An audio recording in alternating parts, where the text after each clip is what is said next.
so you can only hypothesize. But I know, because I've got a hydraulic table that goes from about there to probably about there. I love changing the height because it's really easy to get into a habit about the height you work at. So if I know that I'm going to be doing a lot of pretty delicate work with someone's neck, I will often have the table so that I can sit under it, so I'm right there, because it's so much easier for my organisation.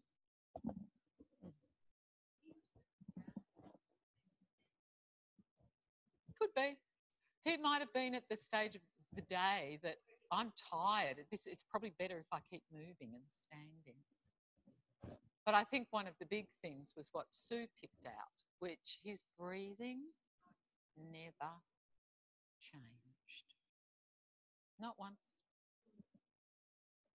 So the level of effort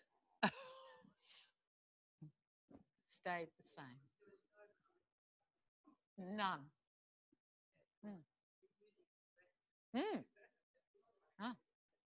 Because, you know, if we think that his idea in the lesson was to show her how to shift weight, do you know what I mean? To show her that she can get light, she can move across the ground, because that's the biggest thing, you know, that you'll see with anyone with difficulties, that they don't move across the ground. It's the transitions that you will really see people's difficulties. Everyone. It's the transitions. It's the sits to the stand. It's those transitions where we have to start to raise our centre of gravity. That's where you'll see the difficulties. It's like many of us can do beautiful things on the floor, and then a lot of you, and it's me the same, I can get up to sitting, and then that last bit to come from sitting to standing still needs a bit of work on it. You do. But, you know, once you start thinking about that's what it is. It's raising your centre of gravity. It's that ability to keep moving your base of support, you know, and to get, because what's standing? Standing is the ability to have a high centre of gravity, especially one leg, over an incredibly small base of support.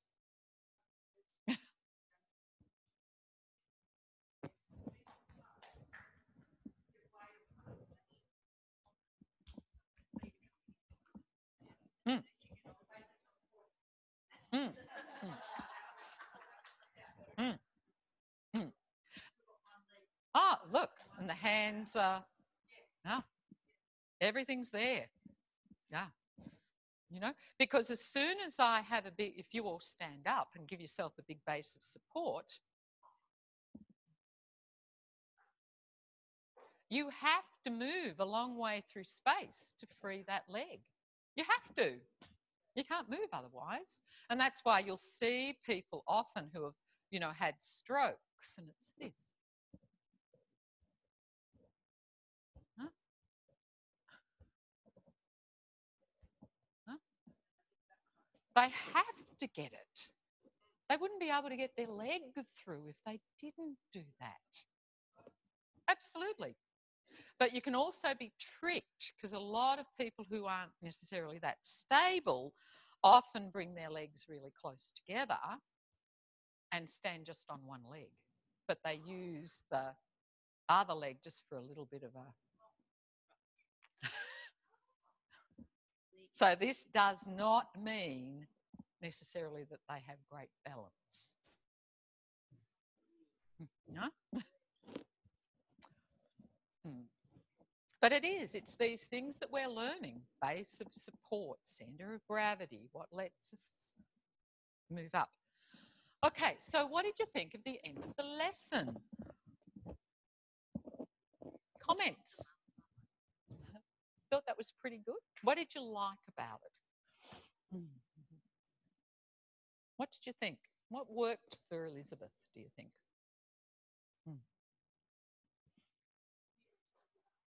At the end of, yeah, once she came up off the table.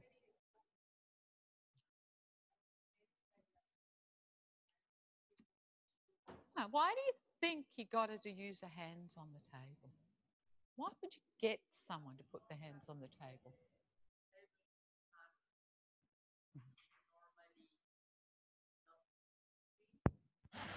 Yeah. Yeah. So, you know, if she's here and he's saying, put your hands on the table, because this hand wouldn't normally take weight. So we're getting that hand to begin to feel that it could be part of it.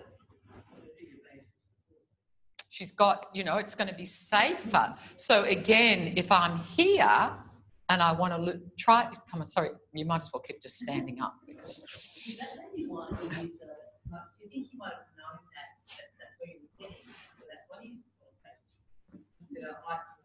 Who knows? But feel, if you've got your left hand and you know your right leg isn't quite as well organised, it's going to be much harder to lift your right leg out to the side, isn't it? But as soon as you've even got a touch there, just a touch, and this is, you know, when you're sometimes getting people to use sticks, and it's not that you want them to weight bear through it. It's like an outrigger on a, you know, the canoes that have got the, or bikes that got the sidecar. It's just like saying that little bit of touch is just going, oh yeah, my brain's going, yeah, I've got somewhere I can be safe. And, you know, then they can sort of wobble, it doesn't matter. The stick's just there to give them that ground, if you like, going down through the, so you're giving ground. Yeah. So feel if you were going, what's the first thing a baby does? Most babies. They cruise. They cruise. I'm not saying they all do it, but generally they're going to cruise, aren't they? They're going to get up and find a way to start going sideways along the table.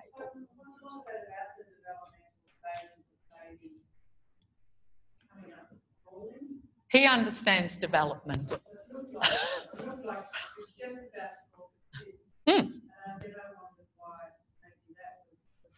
So what's the cross stuff? So first of all, he got her to do this, didn't he? Yeah, and she was going a bit fast, but you know, it was good. Yeah. And she could at least make the distinction of going, they feel much the same. That's big. You know, she can feel something. No? Then what did you get her to do? No. Backwards. Huh? Holding his hand. So again, she's got this. So much of this is all this stuff you did, all the. Huh? So both hands, and how do I walk backwards? And he'll be keeping them free, I promise you. At the same time, he will be feeding into her arms. They're soft, they're free. No? So look at all the organisations he's starting to get through this upper chest of hers. No? Then what did he do? Against the wall. And what did he do first against the wall? No. Yeah, sideways again. Yeah, you just got it to go. Yeah? So what would that feel like? How would that be different? What's this asking you to organise because of where your arms are that this would never ask you to organise? Is it?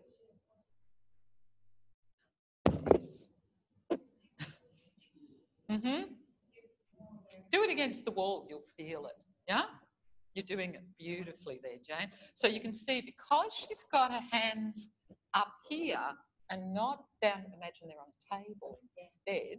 Yeah, off you go. She can keep this still fairly in one position. Yeah? As soon as she's up here, something more is going to become available. Yeah?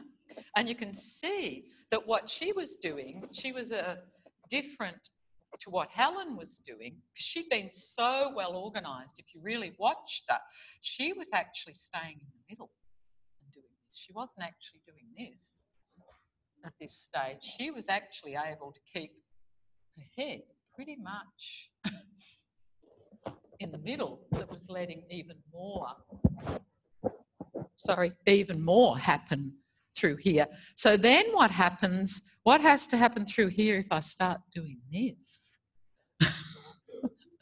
Feel it. What do you have to organise through your upper chest then?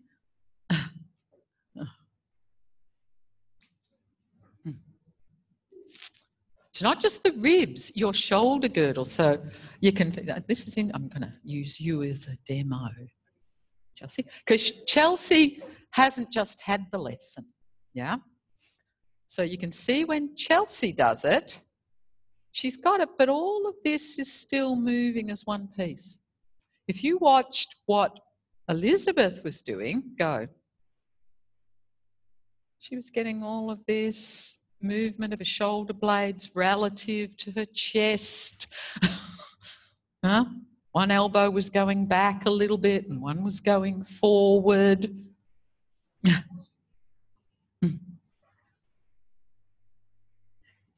So she was starting to get that.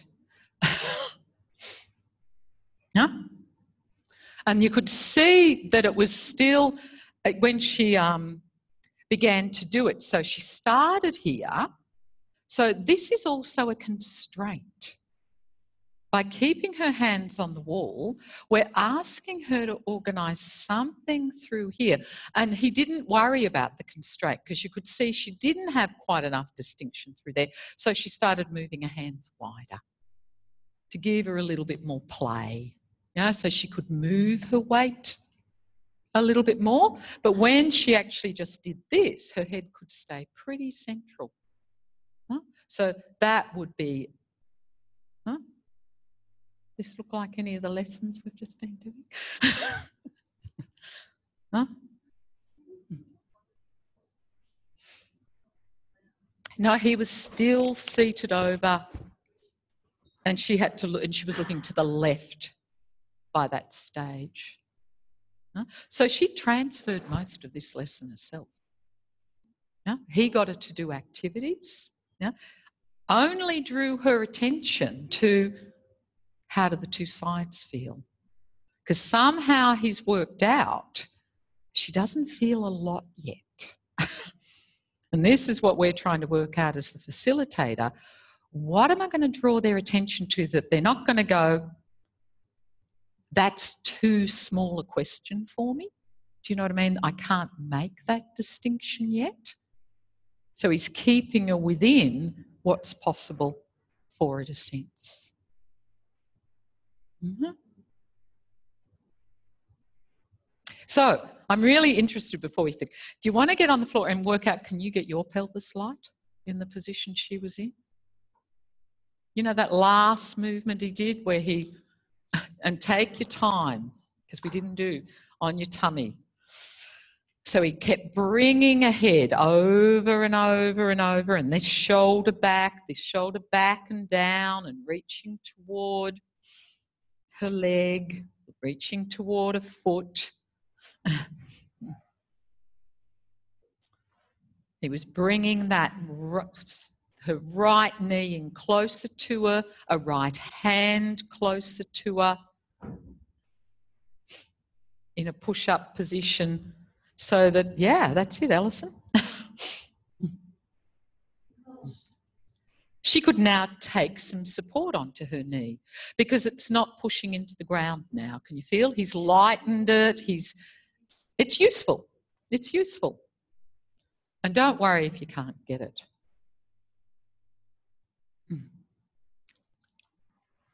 But it's such a brilliant thing that to finally show someone, look how light your pelvis can be.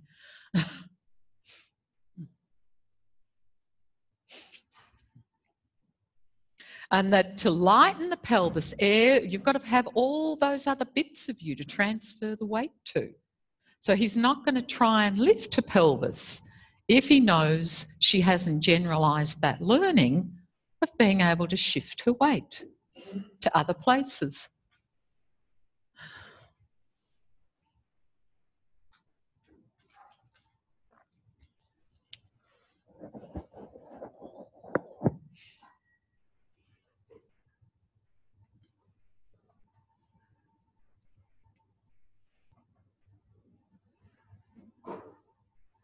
And again, it's this ability to really get your head and your knee and your elbow close to each other. So if, yeah. And he lifted a knee, that's exactly right, Alistair. And then what did he do? But he'd already checked that her head could get that lift. So she wasn't going to be pushing onto her head to try and lift her pelvis. No? And some of you will find this is a very important attribute to have for some of the ATMs next week.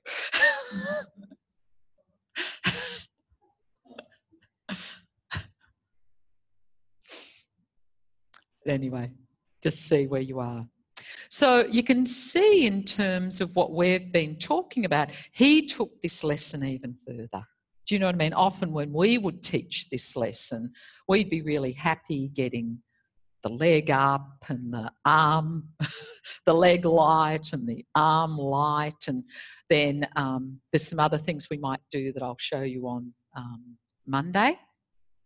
But what I thought would be fun to do this afternoon is just you've seen that and really play around with some of that, especially with some of these things he was getting into in the torso, and just explore and see what do you make of what he was doing. If you're thinking of it in terms of it's about shifting the weight, it's about transferring the weight, finding different places to be so that things can become light. That's sort of your big organising idea, and that the head's going to get lighter and lighter and lighter. Go for it.